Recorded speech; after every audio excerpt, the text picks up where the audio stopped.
Hey guys, स्वागत है आपका the love in light 369 tarot में। कैसे हो आप सभी? उम्मीद है आप सभी बहुत अच्छे होंगे गाइस और अपनी लाइफ में आगे बढ़ रहे होंगे। सो गाइस, रीडिंग का टॉपिक है कि जिनके बारे में आप सोच रहे हो वो इस वक्त आपके बारे में क्या कुछ सोच रहे हैं, क्या कुछ फील कर रहे हैं। तो चलिए रीडिंग को शुरू करते हैं और देखते हैं कि आपके पार्टनर आपके बारे में क्या कुछ सोच रहे हैं। तो लेट्स सी, देखेंगे आपके पार्टनर की एनर्जीज क्या कुछ है।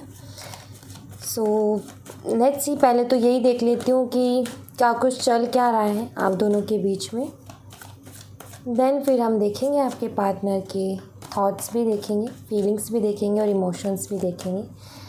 सबसे पहले मैं देखना चाहूँगी कि आप दोनों के बीच में आखिर चल क्या रहा है।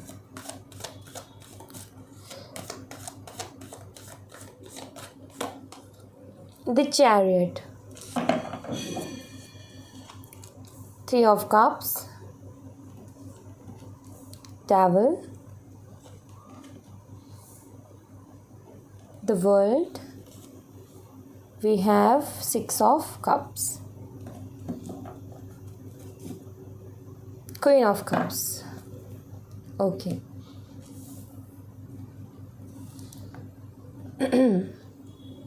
साइन की बात कर लेती हूँ। सबसे पहले कैप्रिकॉर्न बहुत स्ट्रॉन्ग है यहाँ पर। उसके अलावा एक्वेरियस, स्कॉर्पियो, लियो, टॉरस ये स्ट्रॉन्ग है। कैंसर ये भी स्ट्रॉन्ग है। कर्क राशि, मकर राशि, कुंभ राशि, वृषभ राशि, सिंह राशि, वृश्चिक राशि, ये राशियाँ यहाँ पर बहुत स्ट्रांगली हैं। और दूसरी बात, का ही साइन मैटर नहीं करती हैं टैरो रीडिंग में। सो एनर्जीज़ पर फोकस कीजिएगा। अगर एनर्जीज़ रेजोनेट करती है तो डेफिनेटली रीडिंग आपकी है। ओके, सो आपकी जो मुझे यहाँ पर आप दोनों के बीच की जो एनर्जीज़ दिखती है वो कुछ मुझे ऐसी दिखती हैं कि सबसे पहली चीज़ तो ये कि कहीं ना कहीं आपके जो पार्टनर है सही गलत को नहीं पहचान पा रहे, क्या कुछ सही है और क्या कुछ गलत है।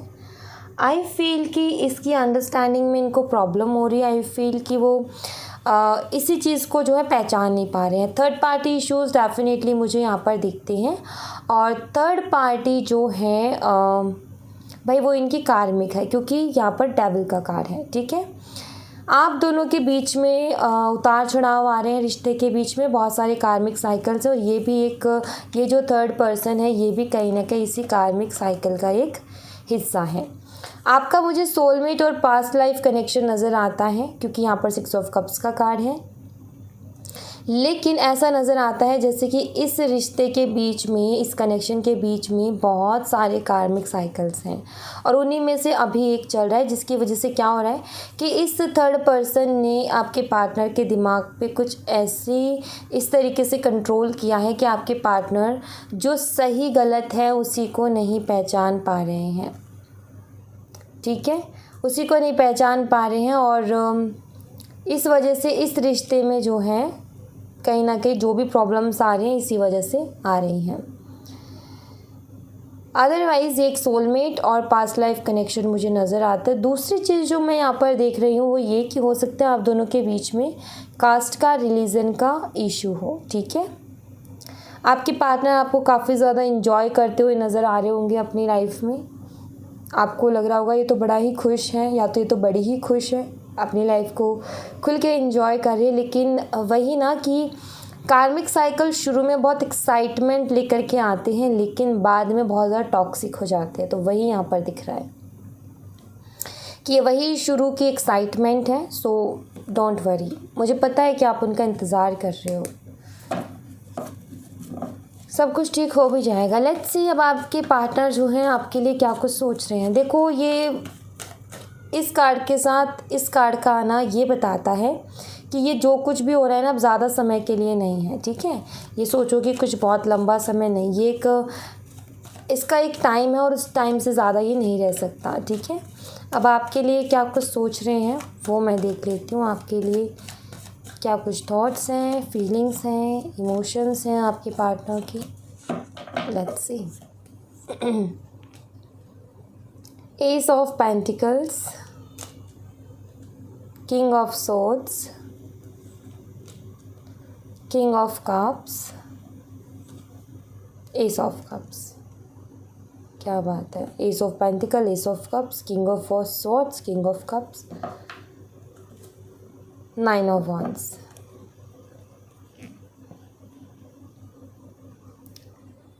आपके पार्टनर का पता है क्या हो रहा है कि ये आपसे प्यार तो करते हैं, आपकी परवाह तो करते हैं, आपके लिए फीलिंग्स तो रखते हैं, लेकिन कहीं ना कहीं जो थर्ड पर्सन है उससे कुछ मटेरियलिस्टिक चीज़ों के लिए कहीं ना कहीं जुड़े हुए हैं ये नज़र आता है, जिसके चलते क्या हो रहा है, प्यार है, फीलिंग्स हैं, इमोशंस हैं, लेकिन आपके पार्टनर एक्सेप्ट नहीं करते हैं और एक्सप्रेसिव भी नहीं है, खुल के अपनी फीलिंग्स को भी शो नहीं कर पाते होंगे। ये तो मुझे यहाँ पर दिख रहा है कि ये जो है इनको अपनी फीलिंग शो करने के शब्द नहीं मिलते हैं।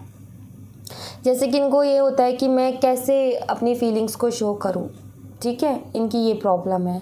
इनको जब भी अगर ये मानो कि अपने प्यार का भी इजहार अगर आपको करें तो इनको ये नहीं समझ में आता कि मैं किस तरीके से करूं, ठीक है। सो कहीं ना कहीं यहाँ पर ये दिखता है कि हाँ आपके लिए प्यार तो है, लेकिन आपके पार्टनर कहीं ना कहीं उसको पहचान नहीं रहे हैं, उसको एक्सेप्ट नहीं कर रहे। लेकिन वो एक होता है ना कि अंदर ही अंदर इंसान को परवाह है, ठीक है। जैसे मान लो आप कहो कि नहीं मैं प्यार नहीं करती हूँ, मैं आगे बढ़ गई हूँ और मुझे अब उस इंसान से कोई मतलब नहीं है, लेकिन आपको कहीं ना कहीं उस इंसान की परवाह है।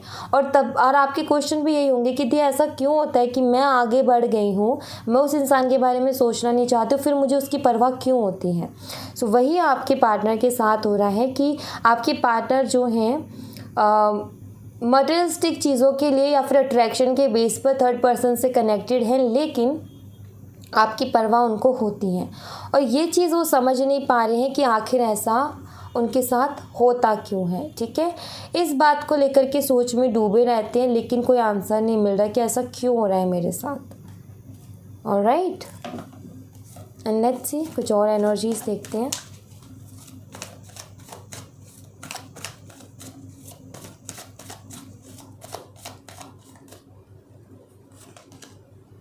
Queen of Swords,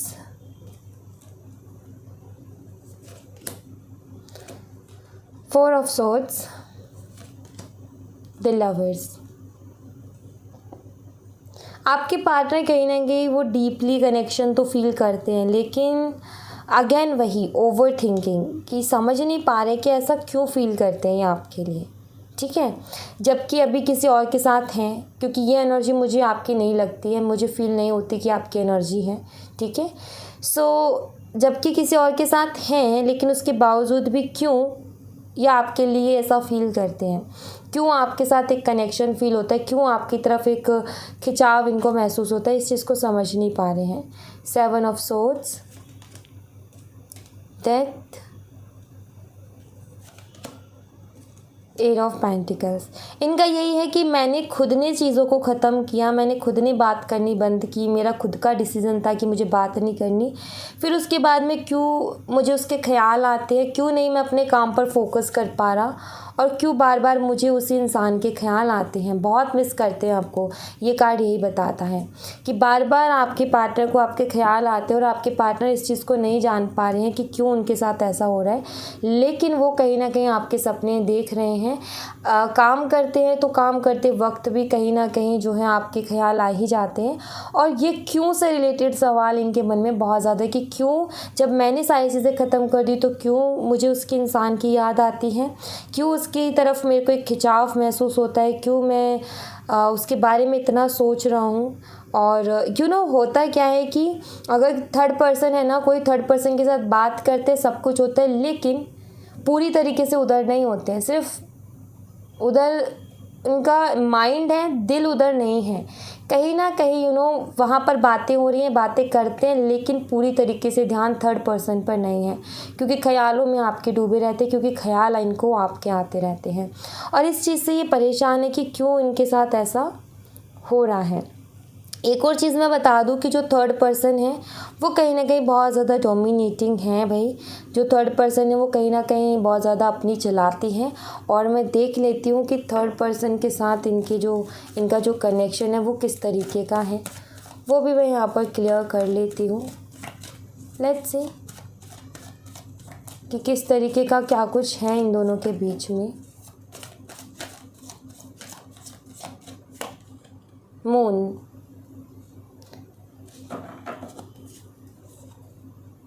night of pentacles, strength, ace of swords. Lack of clarity है इन दोनों के बीच में, द एम्परर। कहीं ना कहीं एक आपके पार्टनर की एनर्जी है कि आपके पार्टनर को भी जो है अपनी तरीके से चीज़ों को चलाना पसंद है, उनको नहीं पसंद कि कोई उनको ज्ञान बांटे फ्री का।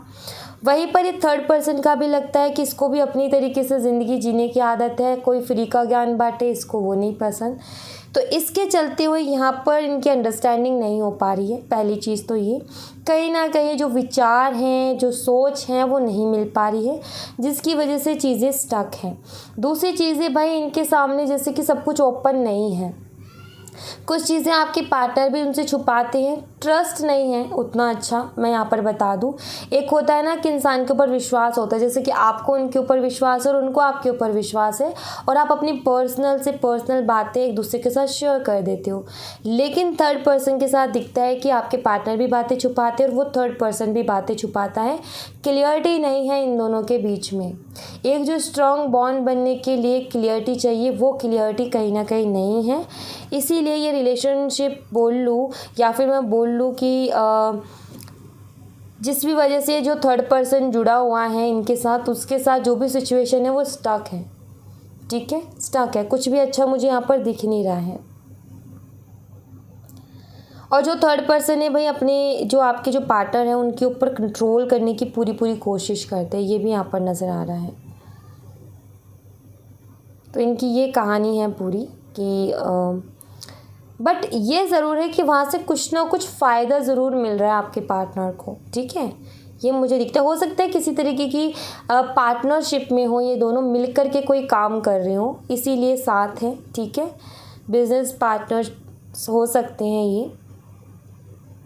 अदरवाइज़ ऐसा मुझे कुछ नहीं दिखता कि कुछ बहुत ज़्यादा प्यार है, नहीं सारी चीज़ें। हाँ, अट्रैक्शन डेफिनेटली है, क्योंकि यहाँ पर डेविल का कार्ड था ऊपर, तो अट्रैक्शन डेफिनेटली है, लेकिन ऐसा कुछ नहीं जिससे मैं ये बोल दूँ कि उन दोनों के बीच में प्यार है या फिर वो एक दूसरे के लिए कुछ फील करते हैं।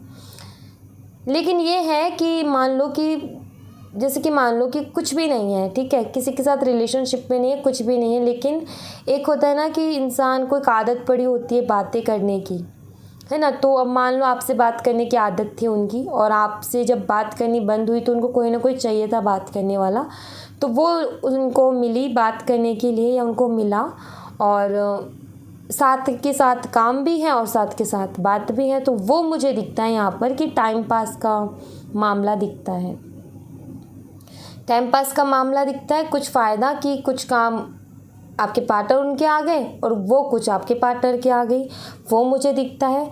एक अट्रैक्शन डेफिनेटली कहीं ना कहीं है दोनों के बीच में, लेकिन दोनों उस चीज़ को कहीं ना कहीं समझ नहीं पा रहे हैं। ठीक है, खुल के कोई भी चीज़ नहीं है उनके सामने, कि ऐसा भी नहीं है कि वो बोल दे कि मैं भाई तुम्हें लाइक करता हूँ, या फिर वो बोल दे कि मैं तुम्हें लाइक करती हूँ, ऐसा भी कुछ नहीं है। ठीक है, लेकिन एक अट्रैक्शन है, ये दिखता है यहाँ पर।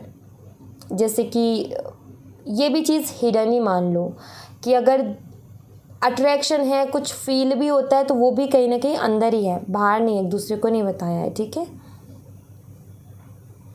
ये दिखता है यहाँ पर।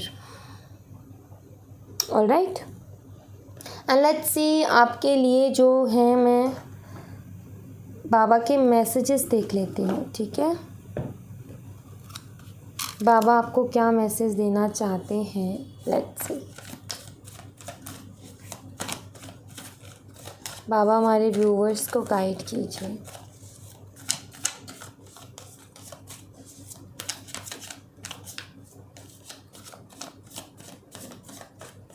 Alright, trust and faith. बाबा कह रहे हैं कि विश्वास रखो। ठीक है, बुक ऑफ लाइफ, ये लाइफ है, इसमें कुछ चैप्टर्स, देखो बुक है, अब बुक में कुछ चैप्टर्स ऐसे होंगे जो कि शायद आपको नहीं पसंद होंगे, राइट।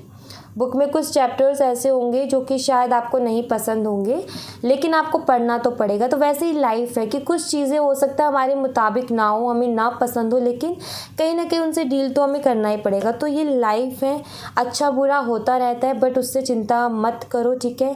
बुरा वक्त है वो भी चला जाएगा, चिंता की कोई बात ही नहीं है। बस विश्वास रखो अपने ऊपर, ईश्वर के ऊपर, और लॉ ऑफ अट्रैक्शन का यूज़ करो अपनी खुशियों को, अपने लिए अबंडेंस को मैनिफेस्ट करने के लिए।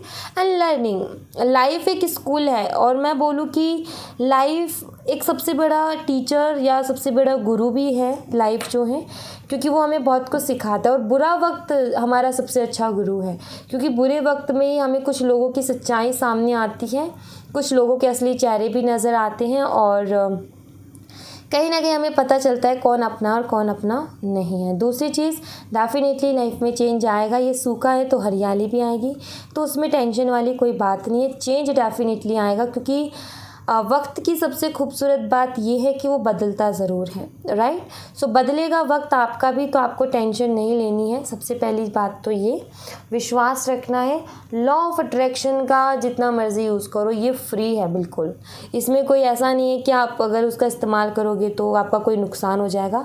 अगर आपका फ़ायदा नहीं होगा तो कोई नुकसान भी नहीं होगा, ये गारंटी है, ठीक है। सो लॉ ऑफ अट्रैक्शन का जितना मर्ज़ी अपनी लाइफ में इस्तेमाल करो, चीज़ों को, खुशियों को, पॉजिटिविटी को अपने लिए अट्रैक्ट करने के लिए, ओके। सो ये आप डेफिनेटली करो। ऑलराइट, सो या thank you so much guys. ये थी आप लोगों के लिए एक छोटी सी रीडिंग। आई होप आपसे रेजोनेट की हो, आई होप आपको पसंद आई हो। रेजोनेट की हो तो मुझे बताइएगा ज़रूर कमेंट बॉक्स में। पसंद आई हो तो लाइक ज़रूर कीजिएगा, चैनल को सब्सक्राइब करना मत भूलिएगा। मिलते हैं नेक्स्ट रीडिंग में, तब तक अपना ख्याल रखें। Bye bye, take care, see you again.